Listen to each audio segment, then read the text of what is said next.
Gloria a Dios. Como ustedes saben, hoy es el Día de los Padres, así que queremos felicitar a todos los padres que están con nosotros. Y ustedes ya vieron allá afuera que el hermano Samuel y Ana y otras hermanas más nos prepararon un brunch hoy, Inmediatamente después de este servicio, pues vamos a salir allá afuera y bueno, comer todo lo que está allí delante de nosotros. También vamos a tener un bautismo. Ojalá que lo podamos hacer después de este primer servicio.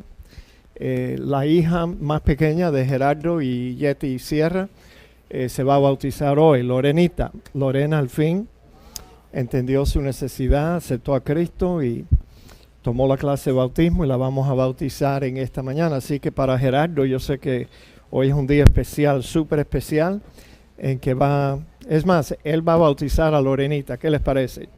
Yo le voy a ayudar ahí un poquito, pero yo voy a dejar que él me ayude y así bautiza a su propia hijita. Qué bueno, yo bauticé a todas las mías, las dos, y a mi hijo también. Y bueno, damos gracias a Dios por esa experiencia. Espero poder casar, aunque sea una de mis dos hijas. La primera no quiso que yo la casara. No sé por qué, todavía no lo entiendo. Pero bueno, yo la llevé al altar y otro pastor la casó. Pero anyway, mis amados hermanos, en esta mañana todavía me duele, eso es cierto, todavía me duele. Pero bueno, vamos a no hablar de eso. Vamos a no hablar de eso. Yo creo que todos ustedes oyeron acerca del masacre que ocurrió en Charleston, South Carolina, esta semana pasada. Y hoy queremos recordar las familias que sufren de esos seres muy queridos. El muchacho, después que lo arrestaron, el muchacho que cometió ese crimen horrible, dijo que él casi no lo hacía, porque desde que entró por la puerta de la iglesia, esa gente lo trató tan bien que él casi no lo hizo. Pero bueno, lo hizo. Y si usted quiere saber por qué lo hizo, bueno, solo Dios sabe, pero la idea que tenemos es una mente depravada, endemoniada, llena de odio, por ninguna razón. Por eso lo hizo. Pero, mis amados hermanos, es simplemente, yo creo que una señal de los tiempos en los cuales nosotros estamos viviendo. Ahora, no vaya a pensar que para solucionar estos problemas tenemos que aceptar la idea del gobierno americano de que quieren quitarnos las armas de fuego a los ciudadanos responsables. Eso no va a solucionar nada. La mayoría de ustedes nunca vivieron, y dale gracias a Dios que ustedes nunca vivieron bajo un régimen que le quitó todas las armas al pueblo. Pero nosotros sí tuvimos esa experiencia. Los únicos que tenían las armas era la gente del gobierno y el pueblo desarmado totalmente. Así que no es una buena idea. Tú sabes, aquí en los Estados Unidos tenemos la segunda enmienda a la Constitución que garantiza que los ciudadanos responsables pueden tener un arma de fuego en su casa para su protección o recreación, lo que sea. Se nos permite esa libertad. Y eso fue decidido por los fundadores de esta nación. Tú sabes, simplemente para proteger a la población, no de los criminales, de un gobierno opresor. Por eso ellos querían que todo el mundo tuviera la libertad de tener un arma, para protegernos de un gobierno opresor, como el que tenemos ahora, que nos quiere quitar todas las armas para que ellos solo tengan las armas. Entonces, bueno, yo estaba siguiendo un hombre en su pickup truck y él tenía un letrero detrás de su pickup truck que decía que a él le van a tener que quitar su revólver de su mano muerta. Se la van a tener que abrir así después que él ha muerto. Le van a quitar su arma. Y bueno, Yo sé que nosotros los hispanos no pensamos así, pero el pueblo americano que está acostumbrado a tener esa libertad, ellos sí.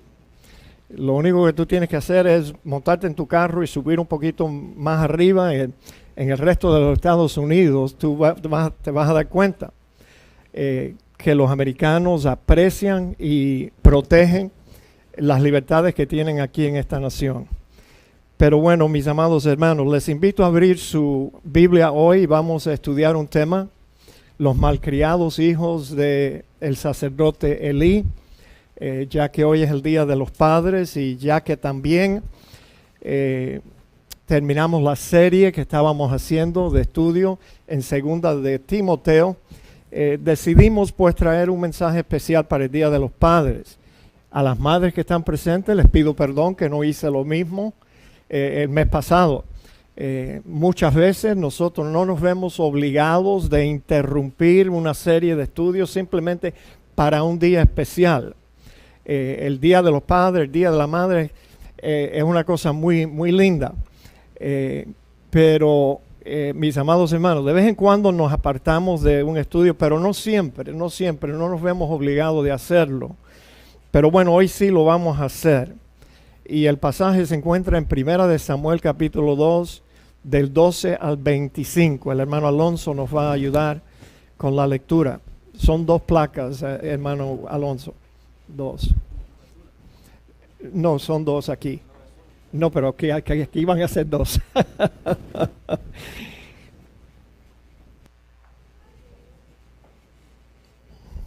Primera de Samuel capítulo 2, comenzando en el verso 12. Los hijos de Elí eran hombres impíos y no tenían conocimiento de Jehová. Y era costumbre de los sacerdotes con el pueblo que cuando alguno ofrecía sacrificio, venía el criado del sacerdote mientras se cocía la carne, trayendo en su mano un garfio de 3 dientes, y lo metía en el perol, en la olla, en el caldero o en la marmita, y todo lo que sacaba el garfio, el sacerdote lo tomaba para sí. De esta manera hacía como todo israelita que venía a Silo.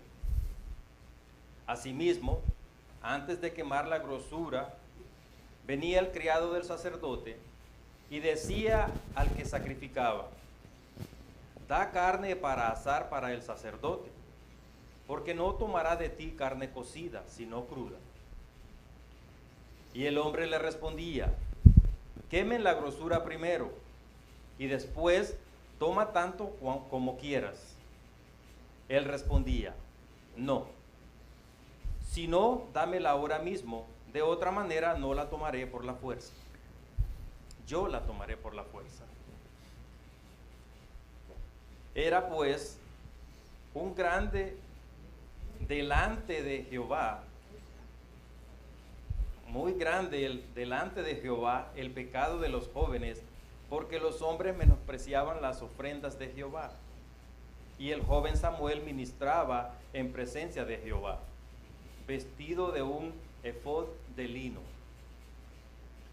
Y le hacía su madre una túnica pequeña y se la traía cada año cuando subía con su marido para ofrecer el sacrificio acostumbrado.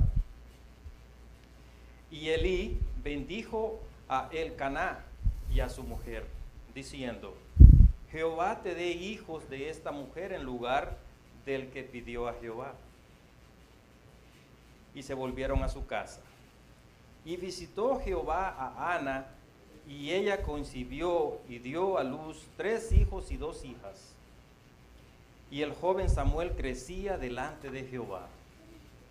Pero Elí era muy viejo y oía de todo lo que sus hijos hacían con todo Israel, y cómo dormían con las mujeres que velaban a la puerta del tabernáculo de reunión.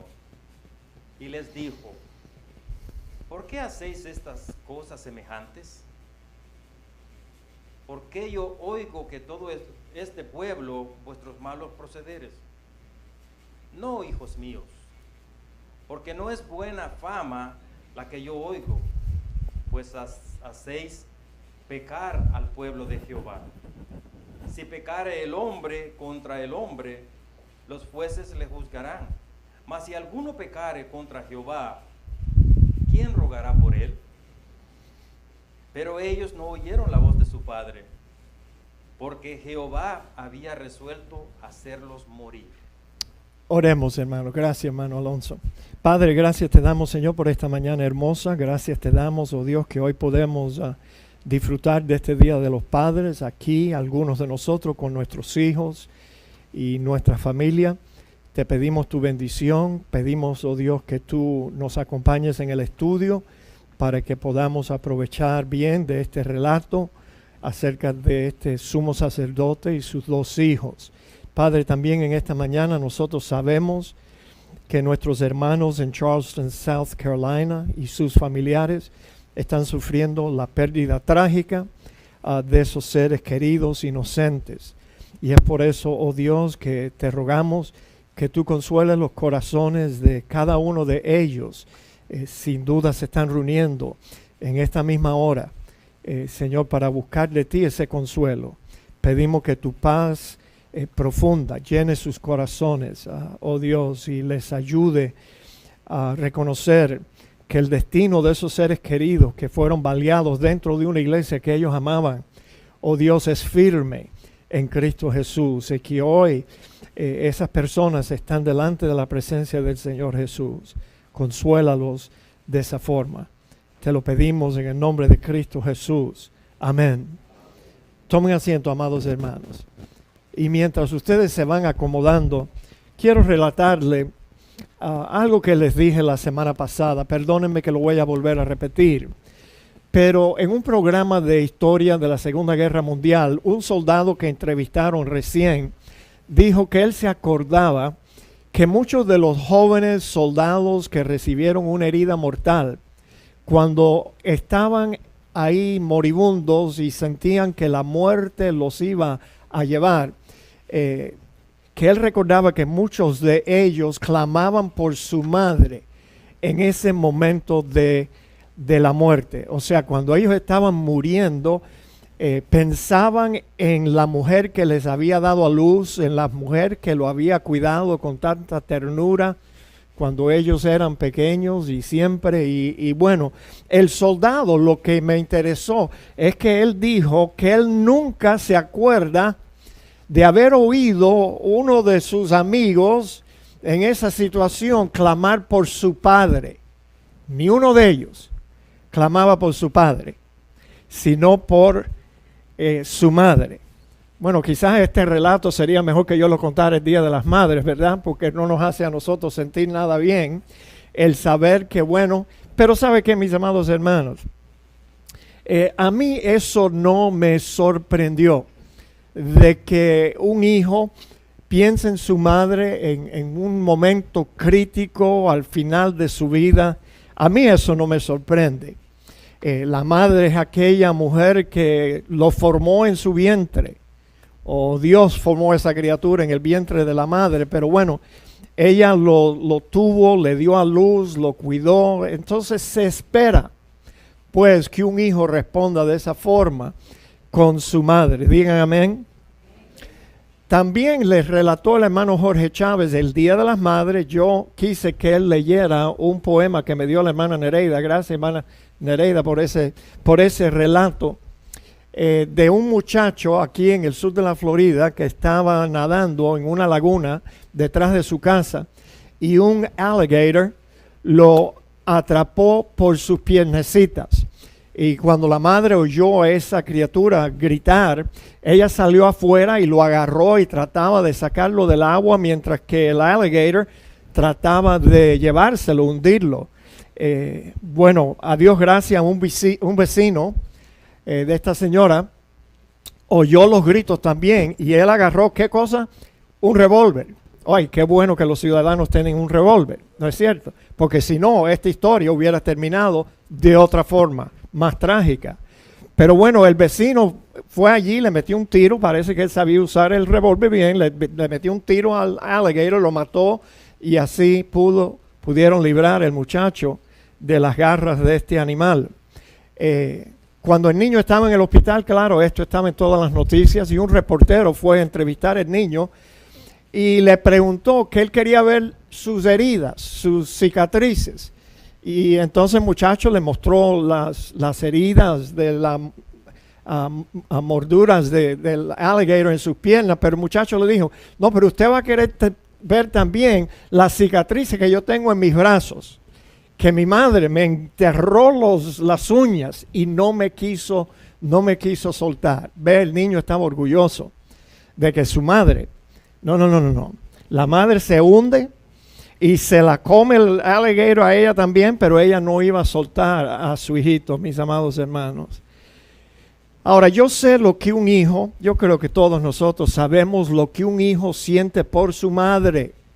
Porque después de todo, yo también fui hijo de una madre excelente. Cuando nuestra madre murió, mis hermanas, siendo ellas 3 mujeres y yo el único varón, ellas me dejaron a mí encargado de hacer todos los arreglos fúnebres para mi mamá. Y escogimos todo. Ellas no querían ni siquiera, estaban tan emocionadas por la pérdida que no querían ni tomar esas decisiones. Entonces me dejaron eso a mí. Si usted va a visitar la tumba de mi madre, como nosotros hacemos de vez en cuando, en la lápida tiene una cruz, pero simplemente dice Blanca Madiedo Pereda, o Pereda Madiedo, creo que Blanca Pereda Madiedo, madre excelente, porque la verdad que a Dios gracias tuvimos una madre excelente y así la queremos recordar. Y ¿sabe qué, mis amados hermanos? Yo sé en mi casa que yo nunca voy a desplazar a mi esposa Rita de la posición privilegiada que ella tiene. Ella es el número 1 con nuestros hijos. Y la forma que yo manejo esa situación, sabiendo que mis hijos siempre van a querer a su madre un poquito más que a mí, tú sabes, la forma que yo manejo esa situación en mi casa, que yo no lucho contra eso, tú sabes. Es bueno que ellos sientan así. Yo sé que ellos me quieren a mí, aunque sea un poquito. ¿Verdad, Blanquita? Un poquito. Pero es bueno que ellos quieran a su madre, la veneren, y tú sabes, la quieran mucho. Porque ¿sabían ustedes que los hombres, los esposos, no se asusten, hermanos, pero los esposos se mueren 7 años, normalmente, generalmente, se mueren 7 años antes que la esposa. Así que por eso yo me alegro que mis hijos tienen esa adoración con su madre, porque así después que yo he sido hecho cenizas, yo espero que esos muchachos sigan amando a ese tesoro que su madre fue para ellos. Me acuerdo de una línea, fíjate, yo no lucho contra ese asunto, porque me acuerdo esta línea famosa en una de las películas de Clint Eastwood, ¿la vieron ustedes? Donde él dice, a man has got to know his limitations. ¿Ve? O sea, un hombre tiene que reconocer sus limitaciones. No.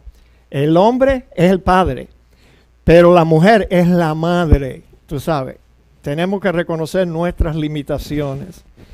Pero ¿sabe qué, mis amados hermanos? Aunque nosotros los padres siempre vamos a estar en segundo lugar con nuestros hijos, en la vida cristiana, el padre de familia tiene la mayor responsabilidad como cabeza del hogar de asegurar que sus hijos crezcan bajo una disciplina, como mencionó Gerardo con su padre, estricta, dura, en disciplina y amonestación del Señor.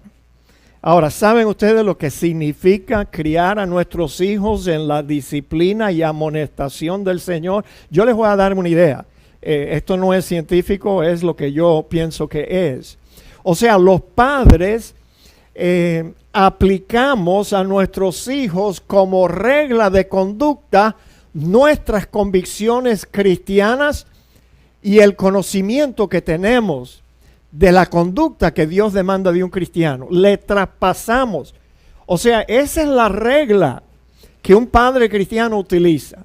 No son nuestros caprichos, sino que le aplicamos a ellos nuestro conocimiento de la voluntad de Dios, el concepto que tenemos de Dios y de la conducta que Dios demanda de un cristiano, y luego amonestamos a nuestros hijos y los disciplinamos cuando ellos no se comportan como nosotros le hemos enseñado. Eso es criar a nuestros hijos en la disciplina, amonestación del Señor. Pero ¿saben qué, mis amados hermanos? Esa disciplina y amonestación tiene que comenzar bien temprano. No podemos esperar hasta que el muchacho ya se está afeitando. O la niña ya entró en la sociedad como una señorita. No, ya, oye, ya es demasiado tarde. Demasiado tarde. En la iglesia donde servimos por 2 años creo, como el ministro de la juventud de esa iglesia, me acuerdo, bueno, había un daycare en esa iglesia. Y me causó, tú sabes, asombro un día cuando un padre le tocó recoger a su niño del daycare. Ya era un niño como un trompo, un trompito. El padre lo ponía por la puerta en el carro y cuando daba la vuelta para entrar por la otra puerta, el niño se escapaba y se iba por aquí. Y yo vi que el padre estaba dándole vuelta al carro, corriendo detrás del muchacho, y el muchacho, cada vez que lo metía en el carro, el muchacho se escapaba por la otra puerta. Y él se dio cuenta, el padre se dio cuenta que yo lo estaba viendo. Y él me dijo, yo no les pego, hermano Pereda, porque son muy chiquitos. Y yo pensaba, entrégamelo a mí por un fin de semana y yo te lo voy a devolver, tú no lo vas a conocer. ¿Tú me entiendes? Porque esa disciplina tiene que empezar cuando son pequeños, porque pronto la disciplina va a tener que cambiar y aflojarse ya cuando son jóvenes. Proverbios 13:24 dice, el que detiene el castigo a su hijo aborrece, mas el que lo ama desde temprano lo corrige. Y mis amados hermanos, no hay que ser brutal, no hay que, tú sabes, pegarle a los niños con ira. No. Disciplina. Cuando nació nuestra primera hija, Ritica, yo me conseguí una paletica de esa, tú sabes, que tiene la liguita y la pelotica, así. Yo dije, oye, esta es perfecto. Es del tamaño para poderle sonar de vez en cuando a la niña. Y le quité la liga y la pelotica, y entonces le escribí por la parte de atrás, I love you. Creo que I found a sticker or something y le puse I love you. Porque yo quería que mi niña supiera que cuando yo la sonaba con esa paletica, que eso era una demostración de mi amor. Creo que no lo usé suficiente, ya tú sabes, ahora. La debí de haber usado un poco más. Pero una vez yo hice este relato en la iglesia cuando ella era pequeñita. Y yo dije, caramba, pero cada vez que yo quiero buscar esa paletica no la encuentro. Y mi hija respondió desde la congregación, ella dijo, es que yo la escondo debajo del mattress, debajo del colchón. Ella la escondía. Pero bueno, mis amados hermanos, fíjense lo que dice, instruye al niño en su camino y aun cuando fuere viejo, no se apartará de él. Aquí hay que mencionar que esto no garantiza que si instruimos a nuestros hijos en los caminos del Señor, Él no se va a apartar cuando es viejo, sino que los caminos del Señor que nosotros le enseñamos siempre le va a estar quemando su cabeza, su conciencia. Ahí van a estar esas enseñanzas que le dimos desde que ellos eran niños. Esas enseñanzas no se van a apartar de Él. Proverbios 22:15 dice, la necedad está ligada en el corazón del muchacho, mas la vara de corrección la alejará de él. Proverbios 23:13-14, no rehuses corregir al muchacho, porque si lo castigas con vara, no morirá. Lo castigarás con vara y librarás su alma del Seol. A lo mejor logras encaminarlo para que sea salvo. Proverbios 29:15-17, la vara y la corrección dan sabiduría, mas el muchacho consentido avergonzará a su madre y a su padre también. Corrige a tu hijo y te dará descanso y dará alegría a tu alma. Así que podemos ver, ustedes que todavía tienen muchachos ahí, yo veo que uno se me está escondiendo por aquí, hermana Edith, se me está escondiendo. Yo no quiero oír eso. Ustedes que todavía tienen niños pequeños, oye, los abuelos también, Carmelo, siempre dicen que los abuelos son muy débiles con los nietos y yo creo que eso es verdad porque mi nieta puede hacer todo lo que ella le da la gana y yo siempre me excuso diciendo, bueno, ese es que el padre y la madre la enderezcan. Yo estoy para malcriarla nada más. Pero bueno, mis amados hermanos, noten que este sacerdote, sumo sacerdote, fracasó en su tarea como padre. Y vuelvo y repito, let's get en línea aquí. Aunque el padre y la madre tienen la responsabilidad de disciplinar a sus hijos, el padre como cabeza del hogar, esa tarea él tiene que estar en primer lugar. Ahora hay madres que son muy buenas en mantener el orden en su hogar. Digan amén. Sí. Pero hay madres que solamente ellas controlan a sus hijos simplemente diciéndole, espera hasta que venga tu padre. Y ya eso es suficiente para que los niños se tranquilicen y hagan lo que deben hacer. Ahora, en esta mañana nosotros pudiéramos ver varios ejemplos en la Biblia de padres que cumplieron bien su tarea de disciplinar a sus hijos. Pero ¿saben qué? Yo pienso que también podemos aprender de los padres que fracasaron, que fueron un rotundo fracaso en su tarea de disciplinar a sus hijos.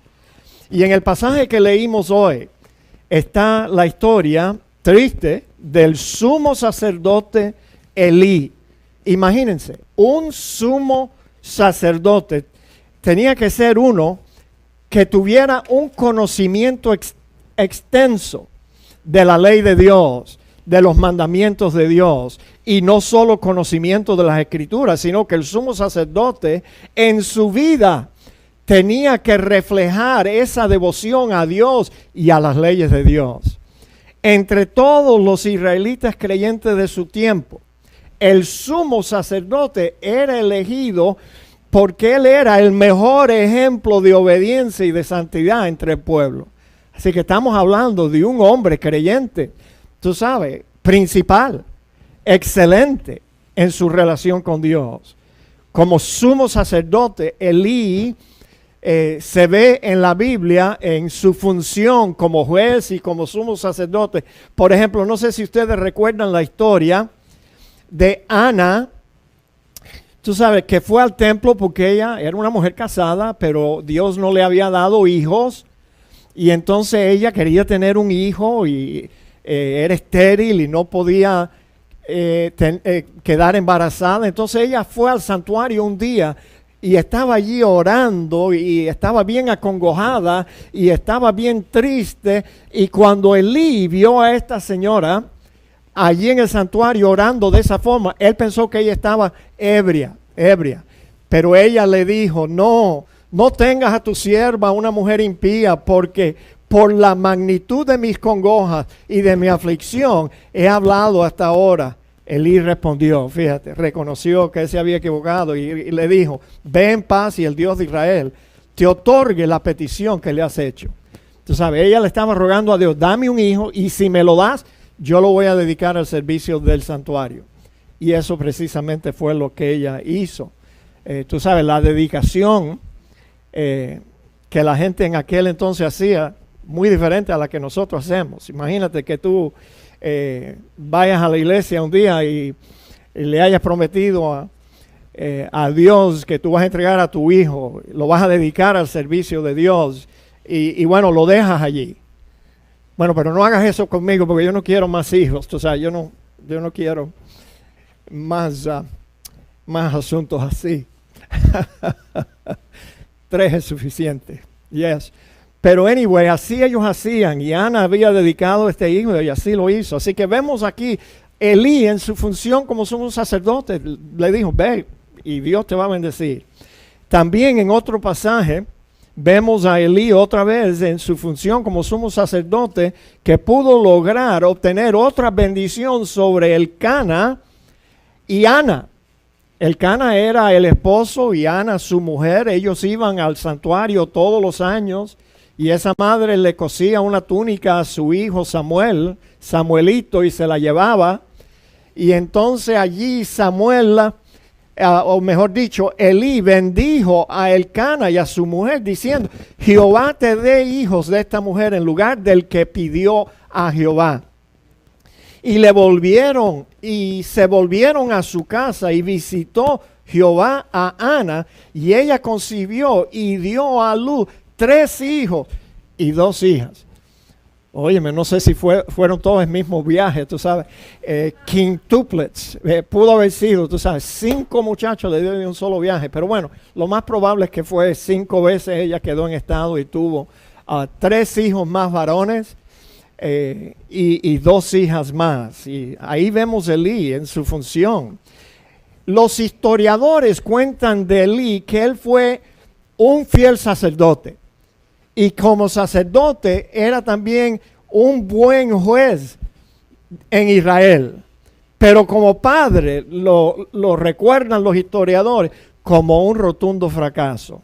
Porque fíjense, los 2 hijos de Elí, Ofni y Finees, los hijos de Elí, dice, fíjate cómo los introduce, eran hombres impíos y no tenían conocimiento de Jehová. Noten que los hijos de Elí en esta historia ya eran hombres, no eran unos niños, ya habían crecido, ya eran hombres jóvenes. En Israel los muchachos vivían con su padre hasta la edad de unos 30 años, a menos que eran rebeldes como el hijo pródigo y quiso irse antes. Pero estos muchachos a lo mejor ya tenían 20 años, tú sabes. No eran niños. O sea, noten también que a pesar de que eran hijos de un sumo sacerdote que vivían toda su vida yendo al santuario, Ofni y Finees no eran creyentes. Imagínate, el sacerdote, 2 hijos que son hijos del diablo. Ahora, muchos serían prontos en acusar. ¿Cómo es posible que un sacerdote o un pastor tenga 2 hijos que no conocían a Jehová y que eran 2 impíos? Bueno, mis amados hermanos, quizás es posible que este fue el primer fallo que Elí tuvo como padre. Puede ser. Elí pudo haber sido un buen sacerdote para con todos en Israel, menos para con los de su casa. La Biblia no dice nada de esto, pero quizás Elí cometió el error que cometen muchos siervos de Dios de poner sus ministerios por encima de su propia familia. Quizás él cometió ese error, no sabemos. Quizás Elí estuvo muy ocupado enseñando a otros que no tuvo tiempo para enseñar a los hijos suyos. Pero fíjense, mis amados hermanos, yo conozco muchas iglesias aquí en Miami, iglesias de esas que son bien legalistas, que enseguida juzgaran y criticaran a un padre o a una madre cristiana con 2 hijos así, de no enseñar a sus hijos los caminos del Señor. ¿Usted no conoce gente así? Enseguida dice, no, la culpa de esos muchachos la tiene la madre y el padre. Nunca les enseñaron los caminos del Señor. Pero bueno, mis amados hermanos, debido a que usted y yo estamos en esta iglesia, que tiene esta iglesia un concepto bien claro de la soberanía de Dios, nosotros aquí le vamos a dar a Elí el beneficio de la duda, porque sabemos que al final de todo, la decisión para ser salvo, para ser un creyente, es un asunto entre el individuo y Dios y nadie más. Es una decisión entre Dios y el individuo. Digan amén. Y te digo, en esta iglesia nosotros comprendemos que es más una decisión de Dios que del individuo. Digan amén otra vez, aunque ustedes no lo crean. Pero la gente se salva cuando Dios quiere y porque Dios quiere. Y si Dios no quiere, no se salva. No importa lo que los padres hagan, mis amados. Y yo quiero dejar esto bien claro en la mente de los jóvenes que están aquí presentes en esta mañana, porque yo no quiero que ninguno de ustedes algún día piense que ustedes van a poder culpar a vuestros padres por el hecho de que ustedes nunca se convirtieron y fueron impíos. No, Señor. Yo creo firmemente que la decisión para conocer a Dios es un asunto personal que realmente no depende de nadie, sino de la persona y Dios, mis amados. Y ¿sabe qué?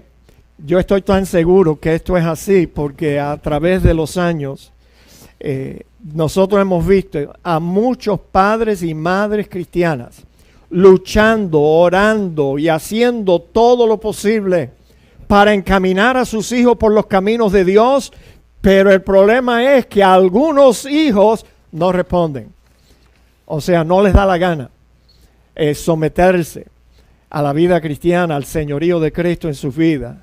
Así que por eso yo prefiero darle el beneficio de la duda a Elí y a todos los padres que hoy lloran porque sus hijos no los acompañaron a ellos en la fe que ellos trataron de inculcarles desde que eran pequeños. Pero bueno, mis amados hermanos, muchas veces lo hemos visto aquí en la iglesia. Tú sabes que por los muchos años que llevamos aquí, han habido varias generaciones de jóvenes en esta iglesia. Niños, gente que nació prácticamente aquí en la iglesia. Y tú sabes, la mayoría de la gente que se va de esta iglesia no son la gente que se ponen bravos con el pastor, no, algunos de ellos sí. La mayoría de la gente que se ha ido de la iglesia bautista de North Miami han sido los jóvenes que cuando han crecido y ya están libres de la disciplina de su padre y de su madre, that's it, ya no quieren saber más nada de la iglesia y se van para el mundo, para andar por un callejón equivocado, que el único lugar que ese callejón los va a llevar es a la perdición.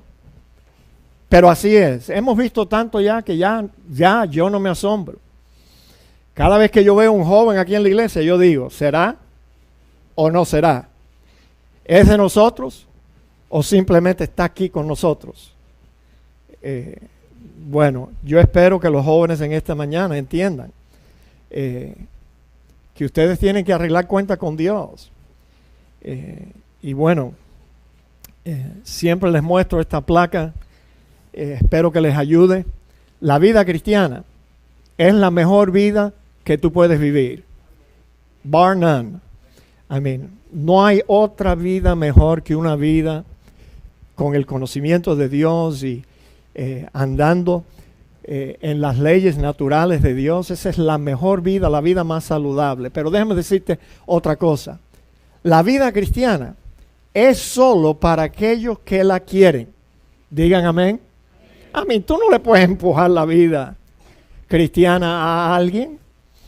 Quizás se la puedes demandar a tus hijos cuando son pequeños, pero ya cuando ellos son grandes, si ellos no quieren vivir la vida cristiana, déjalos ir, padre y madre, déjalos ir. Después de todo, tú no eres el salvador de ninguno de tus hijos. No. Si ellos rechazan a Dios, en cierto sentido, nosotros tenemos que rechazarlos a ellos. No como hijos, tú sabes, pero como lo que son, impíos, no creyentes. Nunca aceptaron lo que nosotros quisimos que ellos disfrutaran. La vida cristiana es solo para aquellos que la quieren. Y a los jóvenes que están aquí, yo te lo digo con franqueza, aunque los padres se me van a poner bravos. Oye, si tú no la quieres, mira, sería mejor que la dejaras. Déjala tranquila. La iglesia bautista de North Miami va a ser una mejor iglesia cuando solamente la gente que quiere está aquí. La gente que quiere vivir para Dios. Porque si no pudiéramos tener a 2 hijos de Elí dentro de la iglesia, ¡qué desastre! Veamos algunos de los pecados de los hijos de Elí. Y era costumbre de los sacerdotes con el pueblo que cuando alguno ofrecía sacrificio, venía el criado del sumo sacerdote mientras se cocía la carne, trayendo en la mano un garfio de 3 dientes. Era como un cucharón que tenía 3 dientes. Y bueno, le era permitido que él metiera este cucharón de 3 dientes en la olla, y toda la carne que él podía sacar se le daba al sacerdote para él y sus hijos y los siervos en su casa. Y así hacían con cada olla. Así que, oye, no le faltaba la carne a los sacerdotes y comían bien. Y esto era totalmente permitido. Si seguimos leyendo en el libro de Levítico, nosotros vemos que los sacerdotes se les permitía tomar de cada animal, oye, cada animal que era ofrecido en holocausto, se le permitía el pecho. Mira, más el pecho será para Aarón y de sus hijos, para los sacerdotes. Y también recibían del que ofrecía, del sacerdote que ofrecía el sacrificio, recibirá la espaldilla derecha como porción suya, no solamente el pecho.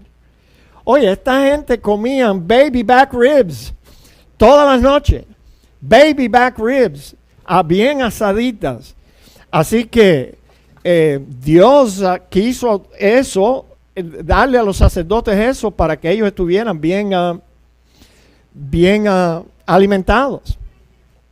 Pero bueno, a veces engordaban demasiado también, como en el caso de Eli, lo vamos a ver más adelante. Pero ¿sabe qué? Los 2 hijos de Eli no estaban satisfechos con que ellos podían comer de la carne ya quemada ofrecida en holocausto.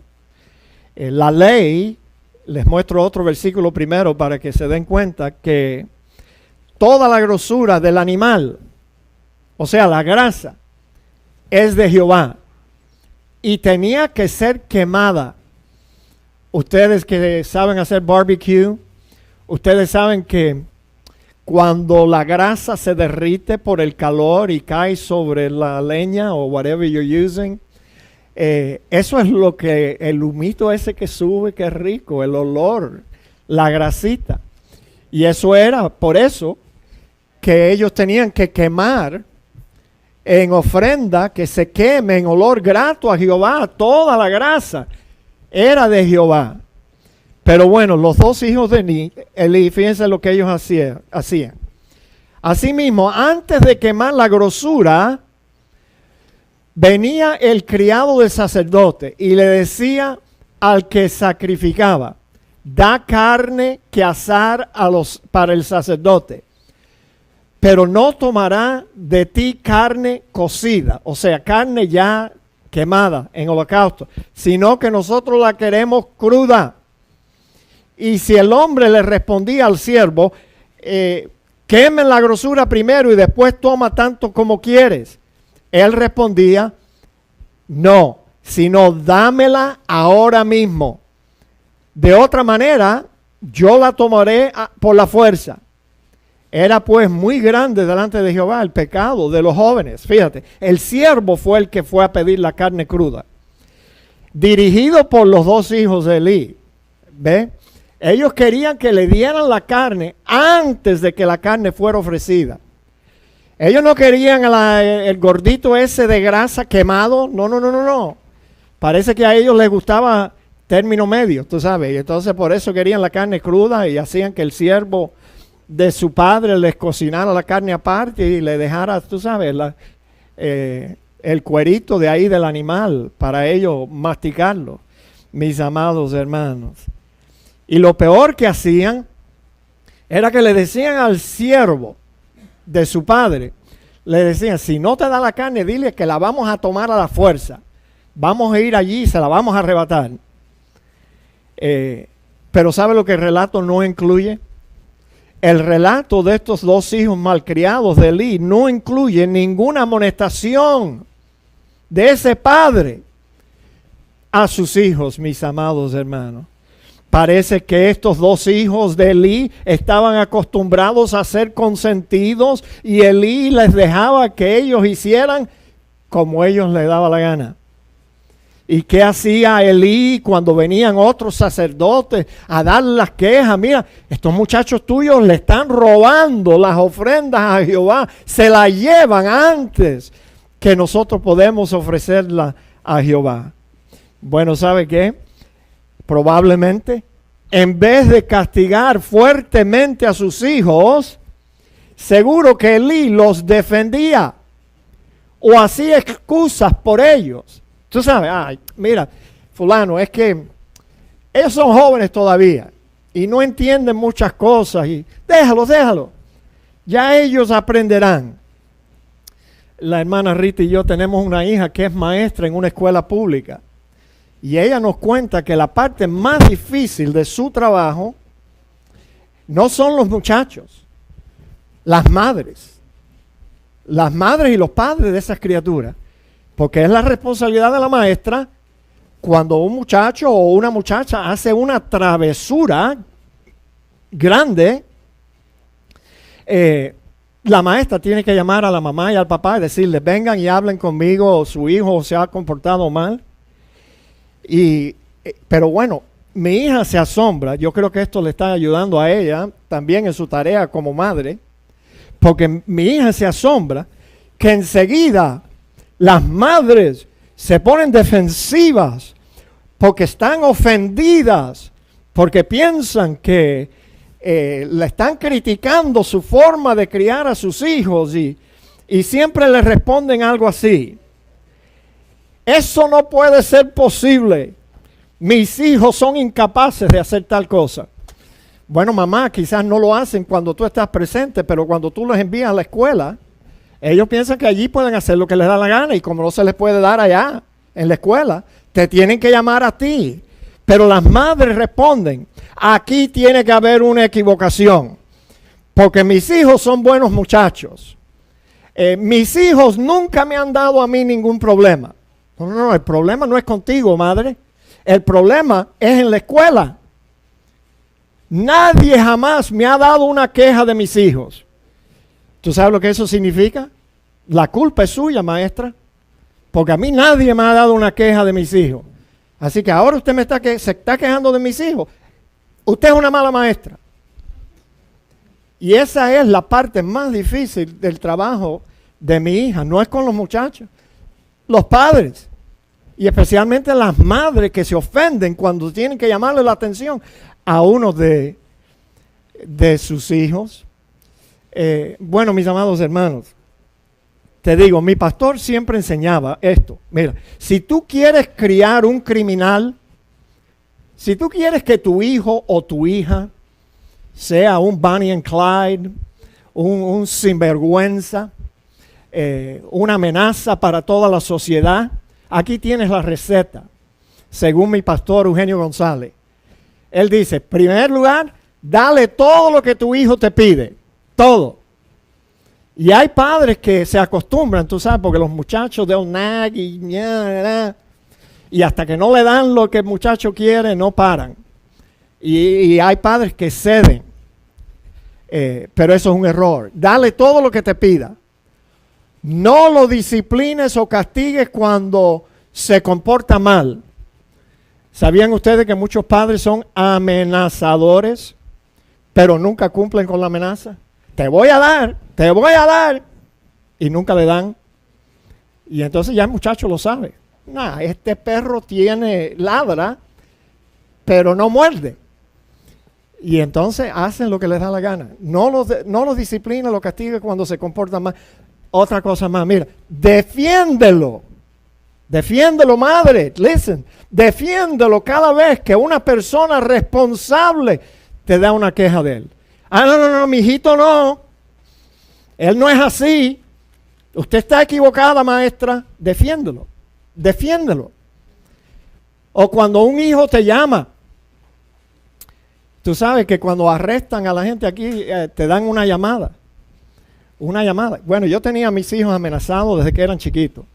Oye, si algún día tú me llamas a mí porque la policía te agarró y te metió en la cárcel, y tú me llamas a mí, y es porque tú hiciste un crimen y la policía te cogió y te metió en la cárcel, no me llames a mí para pedirme a mí que yo te saque. Porque yo te voy a responder allí mismo donde tú tienes que estar. Allí. Y no te voy a sacar. Punto y aparte. Pero ¿qué hacen la mayoría de los padres y las madres? Enseguida van y pagan la fianza para sacar a su hijito de la cárcel. Error. Eso es un error. O sea, tú estás... Ahora, si tu hijo es inocente y te llama, papi, se confundieron conmigo, yo no sé, pero me han dado estos cargos y yo no tengo nada que ver en el asunto. Entonces sí, yo defendiera a uno de mis hijos a capa y espada. Pero si él es culpable, sería bueno que él durmiera un par de noches en la cárcel. Y más todavía. Y que pague su deuda a la sociedad. Porque eso es lo único que lo va a enseñar. Ahora, si papá y mamá van allí y pagan la fianza para sacar a su hijo, ya estás caminando aquí. Mira, cuando tu hijo sea un adulto, será un sinvergüenza criminal que no tiene respeto a ninguna autoridad. No tuvo respeto para sus padres en el hogar, no tuvo respeto a la autoridad de sus maestros en la escuela y no tiene respeto a las autoridades civiles. Y así es la forma de criar un criminal. ¿Quién quiere tener uno de esos? Yo sé que no, pero así es como se cría un hijo criminal o una hija también. Y como en el caso de Elí, un hijo así tampoco va a tener temor de Dios y ningún respeto para las cosas sagradas. Ningún respeto. Noten otro de los pecados de los hijos de Elí. Pero Elí era muy viejo y oía de todo lo que sus hijos hacían con todo Israel. Y cómo dormían con las mujeres que velaban a la puerta del tabernáculo de reunión. Y les dijo, fíjate lo que les dijo. ¿Por qué hacéis cosas semejantes, hijos míos? Porque yo oigo de todo este pueblo vuestros malos procederes. No, hijitos míos, porque no es buena fama que ustedes me están dando a mí. ¿Ven? No es buena fama lo que yo oigo, pues hacéis pecar al pueblo de Jehová. O sea, los hijos del sacerdote eran un mal ejemplo para todo el pueblo. Imagínense ir al santuario o venir a una iglesia solo para buscar a alguien con quien fornicar. Tú sabes, es como si los hijos de Elí decían, ¿por qué no vamos a la iglesia to see if we can pick up some chicks? Así hablaban los amigos míos cuando yo era ignorante y vivía en oscuridad. Let's go pick up some chicks at church. Tú sabes, fornicaban con las mujeres que velaban en el santuario. Iban allí para orar y ya esto era demasiado para poderlo ocultar, para poderlo negar. Elí ya no podía encubrir los pecados graves de sus hijos. Todo el pueblo sabía que estos hijos del sumo sacerdote Elí eran hombres impíos y que iban al santuario con el único propósito de ver a qué mujercitas ellos podían conquistar. ¿Y qué hacía Elí? En el versículo 23, Elí le rogaba a sus hijos, muchachos, ¿por qué ustedes hacen cosas así? Ya yo no puedo encubrir vuestro mal proceder. Bueno, ¿sabe qué, mis amados hermanos? Yo creo que Dios esperaba una acción, una respuesta más severa de ese padre, Elí. Porque Elí conocía lo que las escrituras decían para poner a sus hijos bajo el orden. Mis amados, él sabía, los hijos de Elí, es más, eran culpables de 3 pecados que eran dignos de muerte. Pena capital, sacarlos fuera de la ciudad y apedrearlos. Una, por fornicar sobre todo con lo relacionado a las mujeres en el santuario. Otra cosa digna de muerte era porque ellos robaban las ofrendas antes de que fueran ofrecidas a Jehová. Tú sabes, de las ofrendas que el pueblo traía a Dios. Y también por desobediencia y rebelión contra su padre. Tú sabes, merecían que fueran apedreados. Y yo sé que los jóvenes aquí seguro que están pensando, ay pastor, qué severo.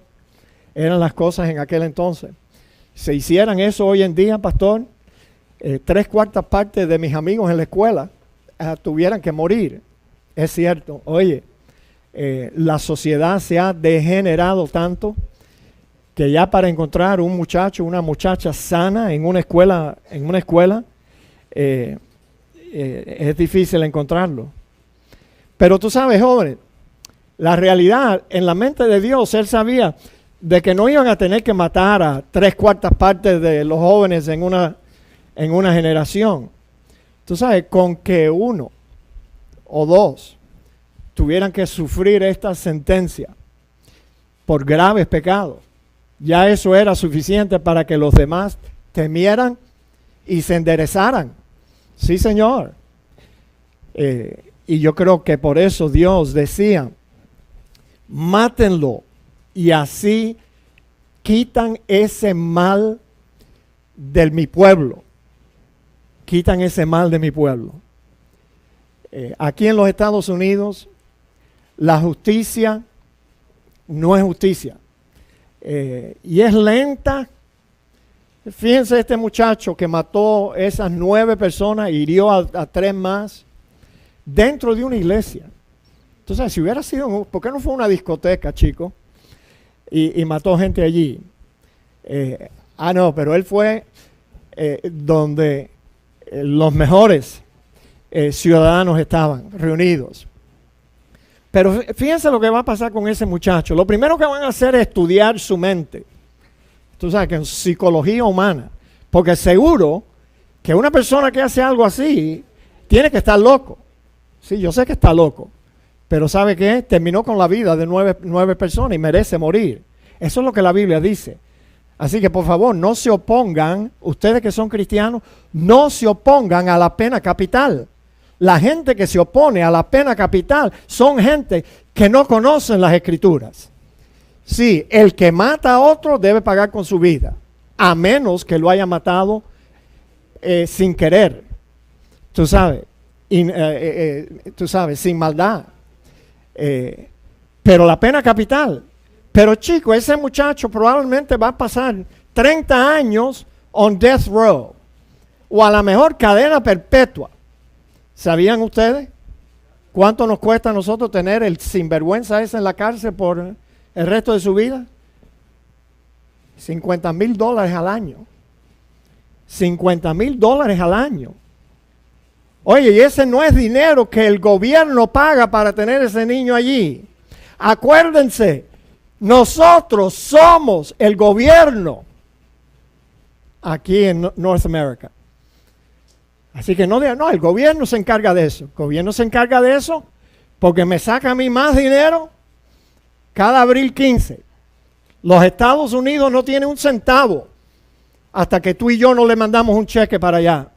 Y luego ellos lo malgastan, se lo roban y bueno, hacen algunas cosas buenas con él. Pero, mis amados hermanos, increíble. Oye, ojalá la justicia aquí fuera un poquito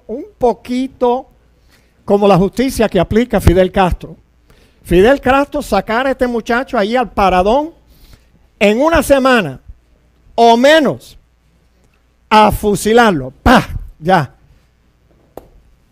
Y entonces la gente que se opone a la pena capital, fíjate qué necedad, fíjate cómo ellos piensan. Ellos dicen, no, yo estoy en contra de la pena capital porque la pena capital no evita que otros hagan lo mismo. Bueno, caramba, ¿y quién te dijo que la pena capital no elimina el crimen? Déjame decirte dónde lo elimina. La pena capital elimina que ese individuo que ya mató a 9 vuelva a matar más.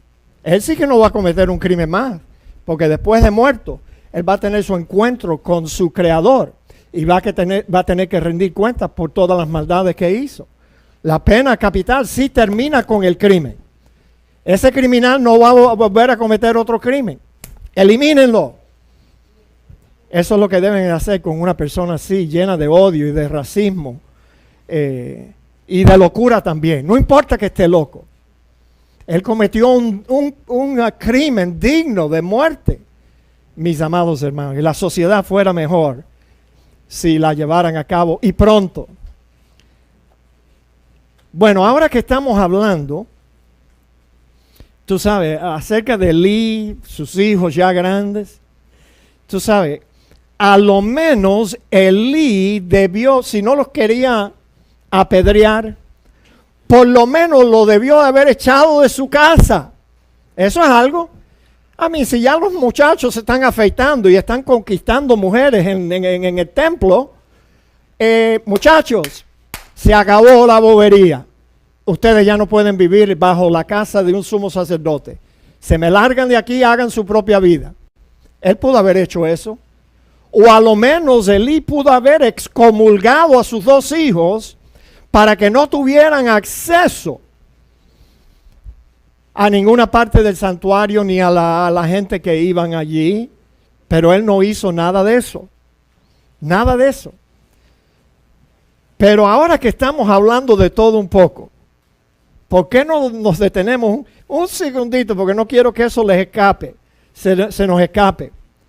¿Por qué no nos fijamos por un instante en las jóvenes mujercitas que se dejaron conquistar en el santuario? Vamos a hablar de ellas un poquito, perdónenme. Tú sabes, pero aquí tenemos que aplicar la regla parejo.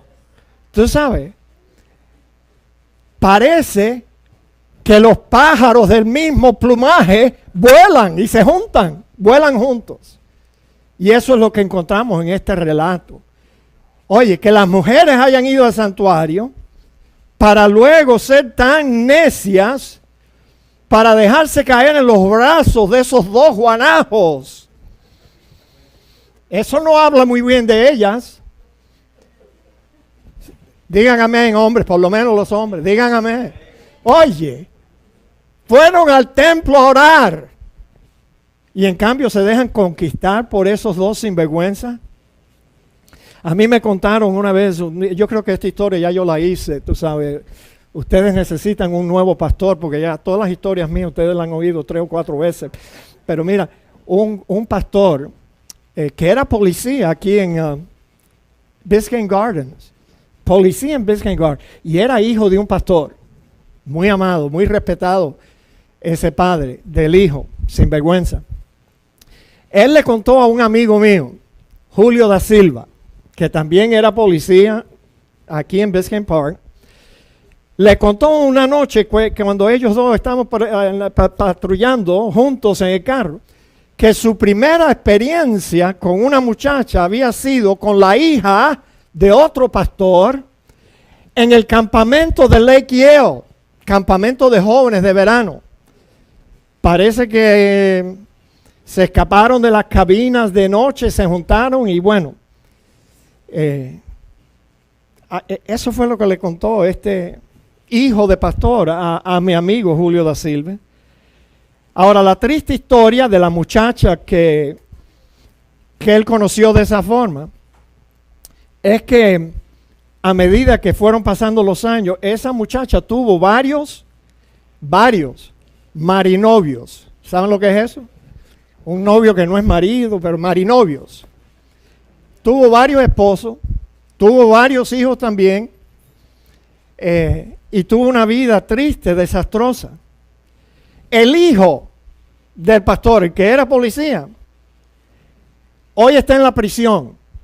Fíjate, ¿no te dije que eran guanajos, que vuelan juntos? Sí, mira, el hijo le quitaba las drogas a los narcotraficantes aquí en North Miami, pero se quedaba con las drogas él. Y luego lo agarraron tratando de vender las drogas que él le robaba a otros sinvergüenzas como él. Y está en la prisión.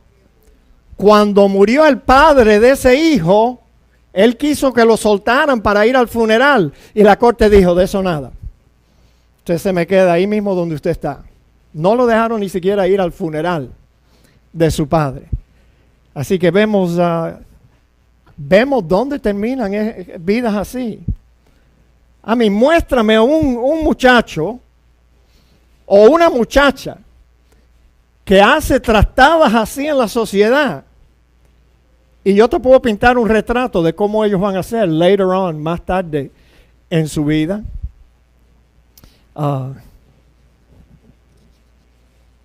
No te dije que la gente que hace cosas así no tiene ningún respeto por la autoridad, ni a las cosas sagradas. Terminan siendo unos delincuentes en la sociedad. Ahora, lo que resalta de esta historia del trato de Elí con sus hijos es que probablemente Elí no usó la vara de corrección para disciplinar a sus hijos cuando sus hijos eran pequeños. Noten que en esta historia tampoco hay mención, ninguna mención de la madre de los hijos de Elí. ¿Verdad que no la menciona? Es como ella no figura. A lo mejor había muerto y Elí se quedó con la tarea de criar a sus hijos solo. Bueno, si después que llegamos a viejo, mis amados hermanos, y tus hijos ya andan conquistando mujeres o entregándose a hombres en la calle, ya es demasiado tarde para tratar de corregir ese problema. Te digo que ya es demasiado tarde. No. Elí debió de haber disciplinado a sus hijos temprano en su vida. Yo una vez conocí otra historia, esta es verdadera también, de un pastor que el ministro de la juventud de su iglesia vino a contarle que él se había enterado que la hija del pastor con otras muchachitas de la iglesia estaban yendo a bailar los sábados en la noche en una discoteca de mala fama. En una discoteca. Y luego la niña, la hija del pastor, el domingo a la mañana, tocaba el piano en la iglesia y dirigía el coro. Y entonces el ministro sintió que era su responsabilidad relatarle lo que él había escuchado de su hija. Y tú sabes lo que el pastor le dijo. Lo insultó y le dijo, ¿y quién tú crees que tú eres? Tú no eres el Espíritu Santo de mi hija. Así fue como respondió el pastor. Bueno, el hijo de ese mismo pastor, en otra ocasión, una señora de la iglesia lo recogía todos los días después de la escuela.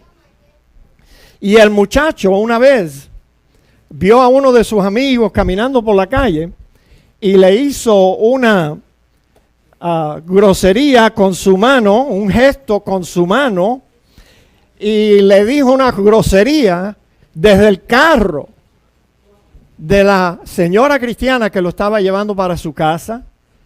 Y la señora le dijo, muchacho, se lo voy a decir a tu papá. ¿Y saben lo que el nene le respondió a esta señora? Ella misma me lo contó. Le dijo, atrévete y verás lo que él te va a hacer a ti. Imagínense, hijos acostumbrados a que papá los va a defender siempre. Así que atrévete y ve, cuéntale. Mis amados hermanos, noten la sentencia de Dios sobre los hijos de Elí. ¿Por qué habéis hollado mi sacrificio y mis ofrendas que yo mandé ofrecer en el tabernáculo y has honrado a tus hijos? Este fue el pecado de Elí. Había honrado a tus hijos más que a mí, engordándoos de lo principal de todas las ofrendas de mi pueblo Israel. Y te será por señal esto que acontecerá a tus dos hijos, Ofni y Fineís, ambos morirán en un solo día. ¿Qué te parece? Oye, muchas veces nos olvidamos que hay un Dios en el cielo. Él tiene paciencia, tiene misericordia, es grande en su amor, pero a veces se le agota la paciencia. Y entonces Dios tiene que responder y hacer lo que Elí debió de haber hecho desde que sus hijos eran pequeños y no lo hizo. Ahora le tocó a Dios disciplinar a estos dos hijos sinvergüenzas. Y Dios iba a arreglar el problema de raíz. Los voy a matar a los dos. A los dos. No sirven. Hay que eliminarlos. Noten que la sentencia fue cumplida y sin demora. Fíjate. Y el mensajero respondió diciendo: Israel huyó delante de los filisteos, y también fue hecha gran mortandad en el pueblo, y también tus hijos Ofni y Fineís fueron muertos, y el arca de Dios ha sido tomada. Entraron los filisteos al campamento de Israel y acabaron ahí una mortandad, 30,000 muertos, y entre los 30,000 los dos hijos sinvergüenzas de Elí. Pero fíjate, hay más. Hay más. Y aconteció que cuando él hizo mención del arca de Dios, Elí cayó atrás de la silla, al lado de la puerta, y se desnucó y murió. Porque era hombre viejo, pero era también un gordilón, que había comido grosura. Término medio. Con sus hijos. Era gordo, estaba sentado en una butaca, como nosotros decimos, taurete. Y cuando oyó que se llevaron el arca, eso significaba que la presencia de Jehová los había abandonado. Se asustó Elí, se cayó para atrás y se dio un golpe en la cabeza. Y murió porque ya era un hombre viejo y muy gordo. Mis amados hermanos, lección para nosotros hoy, el Día de los Padres. Nosotros tenemos la responsabilidad, número 1, de disciplinar a nuestros hijos desde que son pequeños. Desde que son pequeños. Yo sé que tú has disciplinado a los tuyos porque yo los veo como ellos se comportan, a hermano Alonso. Pero ya Wilfredo se está afeitando y ya la niña hay que tratarla de otra forma. Entonces oye, no podemos esperar a que sean de esa edad. No.